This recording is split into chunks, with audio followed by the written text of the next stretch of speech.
estamos chegando com mais um Sala de Entrevistas. Que bom que você está abrindo as portas da sua casa para receber a gente aqui hoje com um novo cenário, o estúdio todo cheio de boas energias para trazer muita informação para você, para o seu dia a dia, para a sua família, para você usar essas informações para o seu bem. E como você está com o televisor ligado agora com a gente, está aí consumindo, quem sabe, a energia elétrica, é óbvio, porque a televisão está ligada, mas está com o ar-condicionado ligado, de repente comprou aquele eletrodoméstico, está com alguma dúvida, a todo momento você é consumidor de algo. E a gente tem legislações que falam sobre isso, tanto para o nosso bem, como também na defesa daqueles que nos vendem os produtos. E é sobre esse assunto o Sala de Entrevistas de hoje, com a minha convidada, a advogada especialista em direito do consumidor, Caroline Calegari Naspolini. Carol, obrigado por estar aqui com a gente novamente.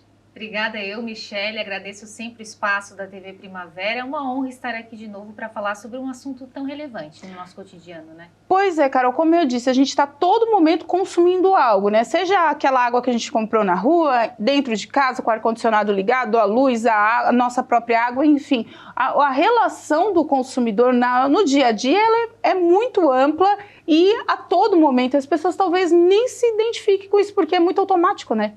Perfeito, e principalmente, como você citou, Michele, na questão dos serviços essenciais, como a água, a própria energia elétrica, né, que são fornecidos por concessionárias de serviços públicos, nesses momentos até a pessoa nem imagina que está sendo de fato um consumidor realmente, porque não está palpando um produto ou um serviço, mas sim, inclusive nesses momentos somos todos consumidores. E por isso que é uma pauta que se identifica tanto com o cotidiano das pessoas, porque se todos são e a todo momento a gente precisa muito falar sobre esse assunto.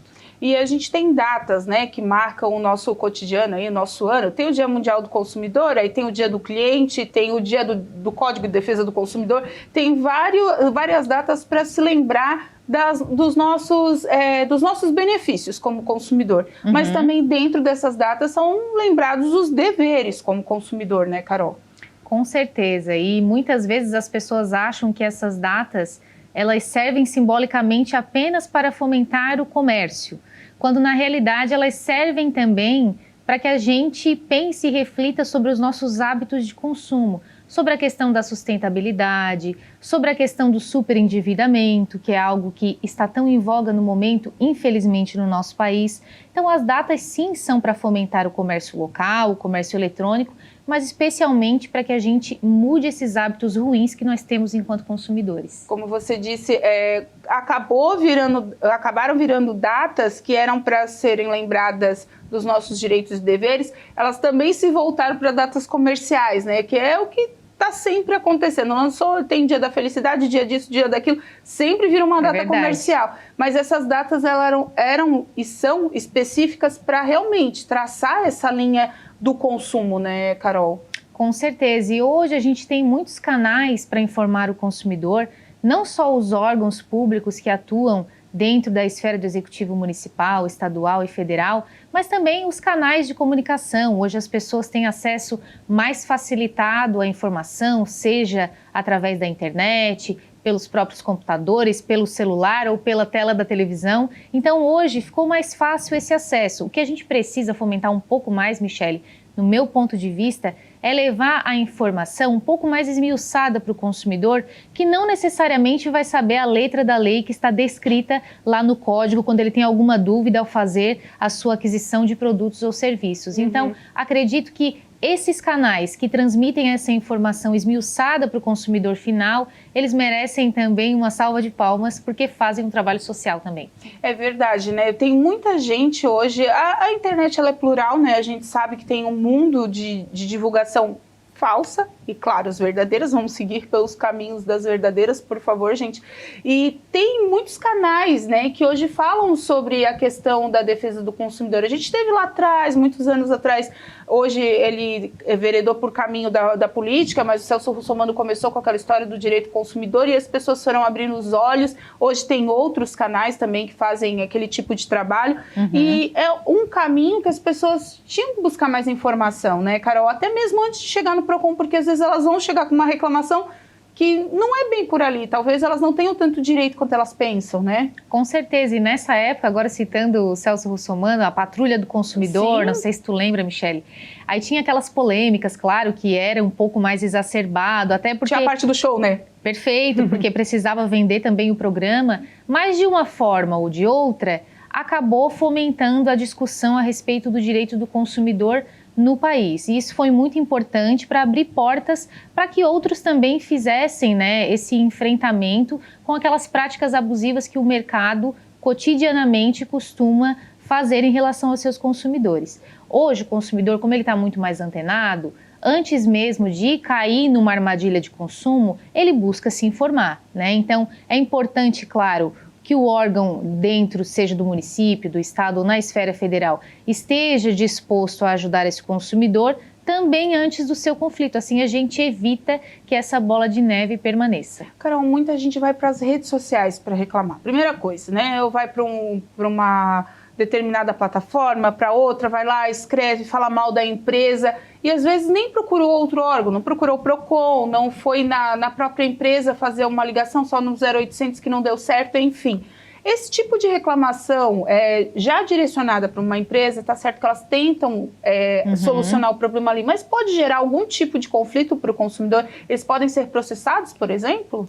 Olha, uma questão muito importante que tu citou, Michele. Hoje, como a maioria das empresas, elas trabalham também no online, se adequaram principalmente depois da pandemia da Covid-19, é claro que se um consumidor em potencial vai lá e faz uma reclamação na rede social da loja, enfim, do varejista, isso acaba também chamando atenção para outros consumidores que estão olhando, né, na tela aquele IG, aquele perfil, e a empresa muitas vezes faz questão de responder publicamente. Qual é o grande problema, no meu ponto de vista, em relação a essas reclamações feitas fora daquele órgão competente para isso? É que a gente não tem uma base de dados. Tá. Então, é importante para que a gente, por exemplo, crie políticas públicas, seja na esfera municipal, estadual, ou no país como um todo, a gente precisa avaliar os dados e as evidências. Se a gente não tem a evidência, por exemplo, de quantas pessoas estão reclamando sobre empréstimos consignados feitos sem anuência do consumidor,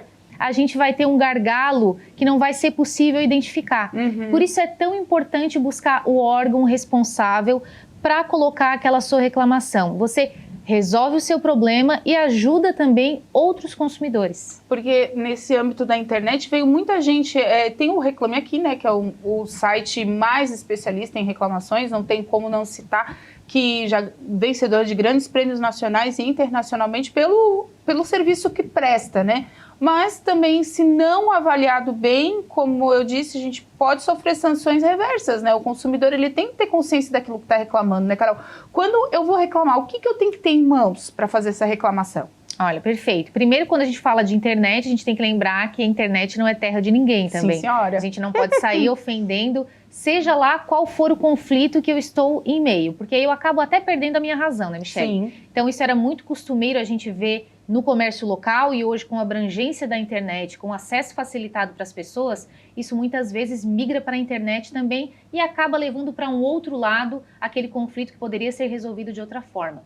Mas quando a gente fala de ir denunciar no órgão competente, como são os PROCONs, por exemplo, Brasil afora, a gente precisa, enquanto consumidor, levar provas, vamos dizer assim, levar documentos que constatem aquele conflito que eu estou sofrendo. Então, se eu tenho um contrato de serviço, se é uma fatura de consumo, né, se é um problema, vamos dar um exemplo prático aqui, com a minha operadora de telefonia, eu preciso levar uma conta de telefone para comprovar esse meu vínculo com a empresa. Além, é claro, dos documentos pessoais, mas o mais importante é que o consumidor, sabendo que ele pode se envolver em um conflito, se imuna de toda a documentação necessária. Ah, Carol, mas o meu problema, ele adveio de uma relação que eu fiz via internet. O que eu preciso fazer?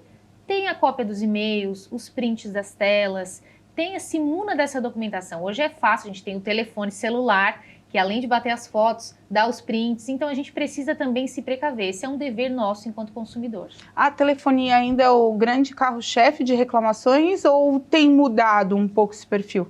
Olha, tá ali, ó, juntinho com o setor financeiro.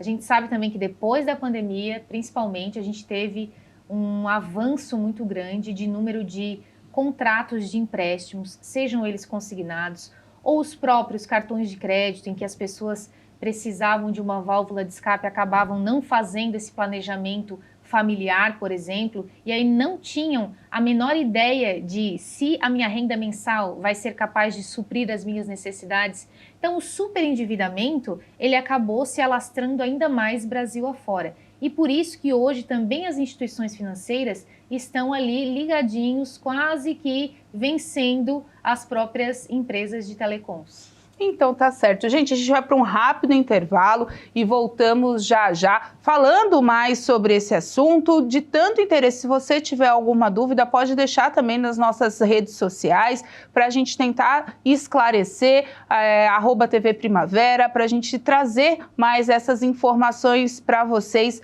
aqui dentro do nosso Sala de Entrevistas, que a gente volta daqui a pouquinho, é rapidinho.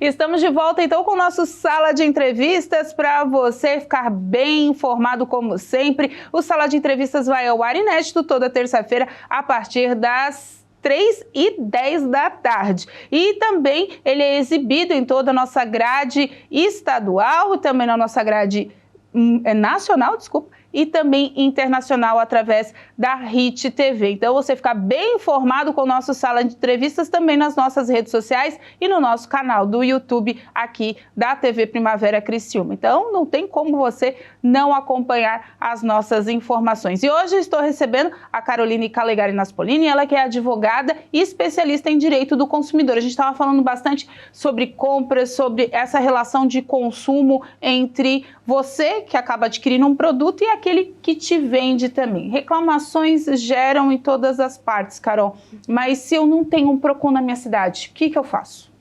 Existem ainda assim algumas válvulas de escape, mas eu penso que primeiro a gente precisa falar muito sobre esse assunto, porque o PROCON, querendo ou não, ele acabou se tornando uma porta da cidadania dentro dos municípios especialmente, que é onde temos mais instituições de PROCONs, né? Até por uma questão de limite de estados e municípios.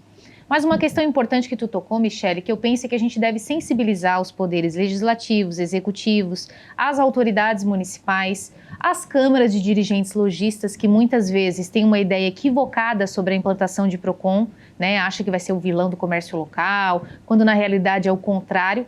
Então, fazer, né, esse approach com esses players para que eles entendam a necessidade e o que tem de resultado na vida efetivamente do munícipe dentro da cidade, né? Primeiro temos essa questão. Bom, não uma questão isso a longo prazo, médio e longo prazo. A curto prazo, não tem um PROCON na minha cidade. O que eu faço, Carol? Nós temos algumas plataformas públicas que foram criadas pelo governo federal. Uma delas é o consumidor.gov.br, que foi criado lá em 2014 pelo Ministério da Justiça e que nessa plataforma eu também posso registrar as minhas reclamações e eu terei, dentro de 7 ou 10 dias, o retorno da empresa, que geralmente é o mesmo tempo que um PROCON levaria para levar essa minha demanda para diante, né, para aquele fornecedor. Então, temos essa válvula de escape. Temos também a possibilidade, por exemplo, aqui em Santa Catarina, como catarinenses, de fazer uma reclamação ao PROCON estadual de Santa Catarina, porque a gente parte do princípio que ele está representando todos os cidadãos do estado e assim também em outros estados. Então, temos essas duas válvulas de escape e, além disso, nós temos quando fere, por exemplo, um problema que fere a coletividade, como tivemos recentemente a questão da falta d'água nos nossos municípios limítrofes aqui, né, Michele? Uma questão que pode ser levantada, por exemplo, pelo Ministério Público. Então, nós temos algumas vias de acesso à efetivação desses direitos, mas eu penso que instituir PROCON nos municípios seja ainda uma bandeira a ser levantada daqui por diante. Porque existem leis que nem os PROCONs, eles não podem atender todas as demandas dos vizinhos, né? Só se a relação de consumo for na cidade onde o PROCON está instalado, porque até o Ministério Público interviu, né, nessa situação porque tinha muita entropia, vamos dizer, muito ruído nessa comunicação. Eu comprei no município vizinho e fui lá e reclamei no município que eu moro. o Ministério Público interviu e acabou aí separando essa relação. O PROCON você pode morar no município vizinho, mas o que você comprou é no município que tem o PROCON, é isso? Exatamente. Na verdade, a gente parte do pressuposto, Michele, que um PROCON municipal, ele tem o seu poder de atuação dentro dos limites daquele município. Tá. Fora daqueles limites, o que eu posso me valer? Bom, eu, consumidora da cidade de Sara, comprei, fiz a minha aquisição de compra numa cidade lá de São Paulo. Vale o quê? O meu endereço de residência. Tá. Né? Então, eu posso reclamar no PROCON do meu município, embora eu tenha comprado numa cidade de fora. Né? Então, isso é um ponto importante a gente levantar. A não ser que haja, por exemplo, um consórcio entre as cidades, né? Um convênio previamente estabelecido entre municípios vizinhos. Do contrário, o PROCON municipal, como o próprio nome diz, atua nos limites da municipalidade. E no caso, Carol, o que eu preciso levar para abrir uma reclamação? O que eu preciso ter em mãos? Pode ser assim, a minha mãe comprou e eu ir lá reclamar por ela. Como é que funciona essa chegada ao PROCON para eu abrir essa reclamação efetiva e talvez ela virar um processo? Porque tem caminhos também, né? Perfeitamente. É muito importante também esse ponto, Michele. A princípio, como a gente falou, eu vou levar tudo que tenha referência com aquele meu conflito. Se eu, por exemplo, sou uma pessoa que não tenho capacidade física de me locomover, de me deslocar, eu posso aí nomear um procurador, né? Com certeza o PROCON da cidade vai informar todos os documentos necessários para que eu possa responder por aquele consumidor que está sendo atingido. Então esse, a princípio, não é um grande problema, tem como resolver. Mas uma coisa que a gente precisa também informar para o consumidor é que não necessariamente aquela reclamação dele vai se tornar, por exemplo, um processo administrativo. Tá. O que acontece... O que é um processo administrativo, Carol? Tá, para o pessoal entender, porque a gente fala de processo, já vai lá para a esfera do juiz, está lá julgando. Então, o que é para ele se tornar um processo administrativo? Perfeito. Preciso. Por isso que a gente diz, Michele, que a legislação, a Lei de Proteção e Defesa do Consumidor, ela é uma legislação que ela é interdisciplinar. Ali nós temos o administrativo, nós temos crimes, nós temos a esfera civil. Então, quando a gente fala de processo dentro de uma reclamação que eu fui lá e registrei, nós temos alguns passos. Então, vamos dizer que a Michele teve um problema com a sua fatura de consumo, ela foi lá registrar uma denúncia para resolver o problema dela. Dentro daqueles 7, 10 dias, a empresa vai te retornar e vai dizer, olha, resolvemos um pouquinho, ou não resolvemos porque acreditamos que a Michele não tem razão nesse pleito dela. O que aquele servidor vai avaliar, Michele? Se houve ali uma prática infrativa. Por exemplo, a tua reclamação é porque veio um serviço cobrado lá na tua fatura que tu desconhece. Então, ali nós temos uma prática infrativa de cobrança indevida. Quando nós temos uma prática infrativa, aquela tua reclamação vai muito provavelmente se tornar um processo administrativo. E aí aquela empresa poderá ser multada, por exemplo, pela prática infrativa que cometeu contigo, consumidor, individualmente. Sim. E por que isso é importante, Michele? Que nesses momentos se torne realmente um processo administrativo? Para que aquele problema não seja cometido com outro consumidor. A multa ela tem um caráter pedagógico, para que aquela empresa perceba assim, olha, lá naquela cidade tem PROCON, naquela cidade o pessoal reclama e assim, a gente tem que resolver. Temos que entregar, afinal de contas, aquilo que o consumidor está adquirindo no ato da compra. Sim. Aí depois do processo administrativo, a empresa não respondeu, o PROCON foi lá, conversou, não deu certo. Aí colocaram o processo administrativo e qual é o próximo passo? Bom, o próximo passo é o seguinte, geralmente quando se transforma em um processo administrativo, quer dizer que aquela demanda não foi resolvida, lá naquele primeiro contato. Então, encaminhamos ao processo administrativo, enviamos novamente a empresa, notificamos, olha, a empresa notificou dizendo mais uma vez, Michele, que não vai resolver o teu problema. Então, a gente vai ter que fazer uma decisão administrativa. A decisão administrativa, que é feita pela autoridade competente daquele órgão, no caso o PROCON, ela vai determinar qual é a sanção punitiva daquela empresa. Bom, essa empresa ela já é reincidente aqui na cidade, ela não resolveu o problema da Michele, então, de acordo com a dosimetria da pena, que é o valor que nós temos, que chega ao valor final, a empresa foi multada em X. Ainda assim, a empresa vai ter a sua possibilidade de apresentar um recurso. Esse recurso é levado ao que nós chamamos de segunda instância dentro daquele órgão, né? Que geralmente são os conselhos de defesa do consumidor, que são formados pela sociedade civil organizada. Então tem um representante do CDL, tem um representante da União dos Associados das Comunidades, né? Então são vários setores que são representados dentro desse conselho, que vai decidir se a decisão daquela autoridade permanece ou se aquela multa poderá ser atenuada. Então, ao longo desse processo todo, Michele, a gente pode ter aí uns 2 ou 3 meses. Mas se a gente comparar a morosidade, né, do Poder Judiciário, a gente pode dizer que, além de eficaz, é muito mais rápido. Mas, porque tem muita gente que pensa assim, vocês não resolveram meu problema, eu vou entrar no PROCON e vou pedir danos morais, ou então eu vou pedir ressarcimento, sempre quer ganhar alguma coisa em cima daquela situação, não quer efetivamente resolver o problema. Há casos, claro, que se tem que dar uma contrapartida para o consumidor.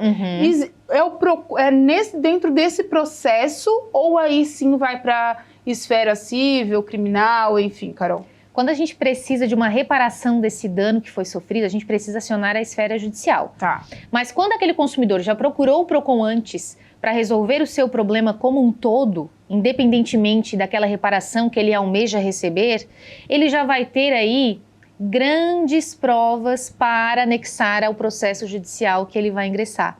Então, de uma forma ou de outra, ele vai ter um respaldo de um órgão competente que, olha, dentro da esfera administrativa, que é que o PROCON atua, a Michele veio, não conseguiu resolver o problema e é por isso que ela está ingressando com a ação judicial. Olha o tempo que ela perdeu, o tempo de vida dela, o tempo que é dinheiro também, para resolver um problema e ainda não foi resolvido. Isso, inclusive, se torna um agravante para a empresa lá na frente. A gente já está se encaminhando para o final, mas é bom dizer, né, Carol, que os PROCONs também atuam lá nas escolas, né? Isso é muito importante, levar o Código de Defesa do Consumidor desde lá de pequenininho, até para que as crianças criem a relação de consumo, mas de consumo consciente, porque a gente está vendo aí um atropelo, né, Carol? Com certeza, e Michele, até estava comentando esses dias nas minhas redes sociais, que primeiro que a gente pensa que a criança ou adolescente não é um consumidor. Ele pode não ser um consumidor ativo, mas ele influencia nas compras de casa, nos pais, enfim, dos irmãos, né? Então, tirando por esse requisito, a gente sabe que ele está incluso no orçamento doméstico. Agora nós temos a Páscoa, por exemplo. Olha só, o ovo custa X, a barra custa Y. Vamos fazer um negócio aqui? A gente compra a barra, um brinquedo e ainda sobra dinheiro? Isso é educação financeira. Ela começa dentro de casa, depois ela vai para o ambiente escolar, também junto com o próprio ensino mesmo da grade curricular. E com isso a gente consegue transformar essas crianças em adultos consumidores mais conscientes. Falar em redes sociais, ela dá várias dicas também sobre essa relação de consumo consciente, enfim, as redes sociais da Carol passaram aqui durante todo o programa, estão colocadas agora aqui também para você aproveitar as dicas que ela tem por lá. Carol, alguma dica especial antes da gente encerrar o programa, alguma informação a mais para que esse consumidor entenda que o dia dele é todo dia, mas também as responsabilidades dele são todos os dias?